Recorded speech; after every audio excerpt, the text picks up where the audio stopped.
خليني اتكلم معاك مع سبب اساسي من اسباب الانجاز واسباب انك تحقق حاجة يعني مهمة او حاجة انت عايز توصل لها.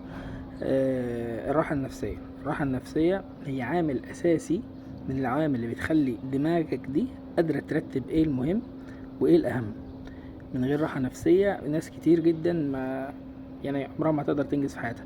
يعني ما تقارنش ما بين واحد قايم من النوم مزاجه مش رايق او مضغوط او مش نام كويس بواحد تاني لا مستقر نفسيا واخد كفايته في النوم معندوش حاجة ضغطاه. ففي فرق جامد ما بين الشخصين، واحد هيعرف ينجز ويحدد اولوياته، والتاني هيفضل مضغوط ومش عارف يعمل حاجة. من ضمن الحاجات اللي بتمنع عنك الراحة النفسية انك ما بتركزش على حاجة واحدة، انك بتشتت تركيزك في كذا حاجة، وفي الحالة دي بتضغط نفسك بشكل غير طبيعي وما بتنجزش لانك طبعا بتبقى مشتت مش مركز على حاجة معينة فما بيتمش انجاز.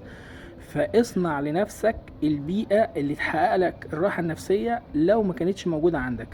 ازاي تصنع لنفسك؟ يا عم بالصلاة، صلي ركعتين، التزم بأذكار الصباح والمساء مثلا.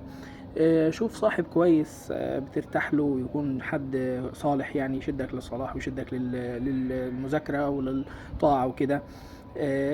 اسمع قرآن، صاحب صحبة كويسة، اقعد في مكان انت بتحبه. كل ده هيخليك توصل للراحة النفسية وهيهيئ لك البيئة اللي تكون فيها عقلك رايق وبالك رايق وراحت ونفسيتك مرتاحة. فبالتالي تقدر تنجز وتقدر تحقق اللي انت عايزه واكتر كمان. راحتك النفسية مهمة، فاسعى انك توصل لكده. اشوفكم على خير في الفيديو اللي جاي.